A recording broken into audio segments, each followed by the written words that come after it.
Hi, welcome back friend. Here in this lesson, you're going to learn about some more controls in Lightroom Classic.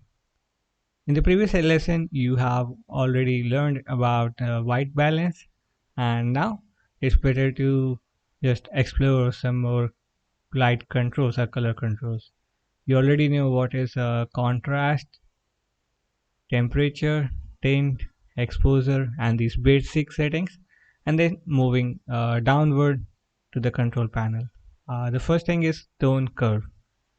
Tone curve is a complex thing you're learning in detail in the coming lessons, but for now, let me introduce you to the tone curve. Tone curve allows you to perform edits in these four properties: the highlights, shadow, white, and the black.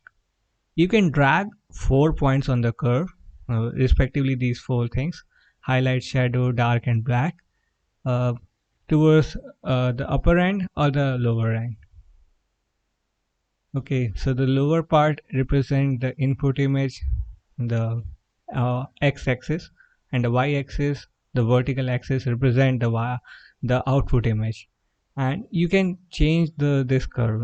This curve will have the similar effect as you can do with the change in exposure and contrast, or these properties: highlight, shadow, dark, and white.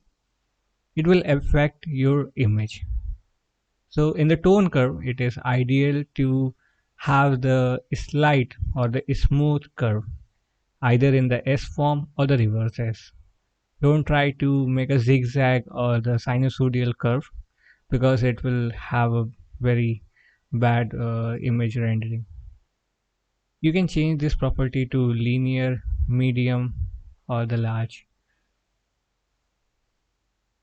And next, you got this HSL curve, and you can change this curve properties.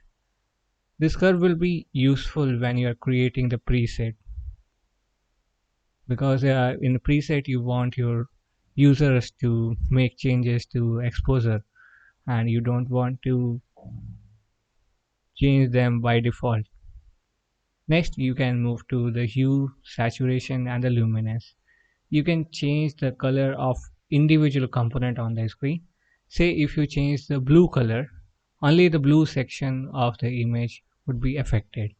We have the blue sky, the blue ocean, and if you change it slightly towards left or right side, it will change only the blue color. It won't affect other colors on the screen. So you can get the control. You can change the hue or these colors.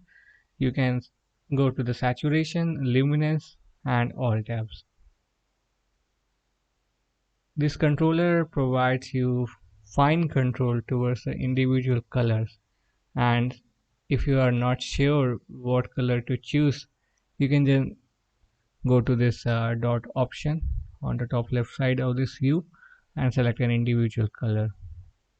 But most of the people use this color to smoothly check. You can make a green color more green.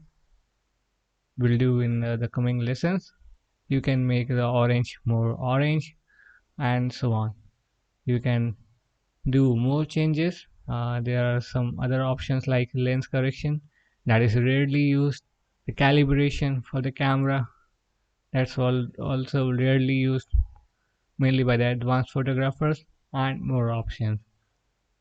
So you have learned a quite basic effects and Illustrator, the controllers and the various properties. It's better to just select any image, open your Lightroom, and try to mimic these kinds of effects, or try to create your own effects by just changing the value of these highlights and other properties. Keep learning and keep moving ahead.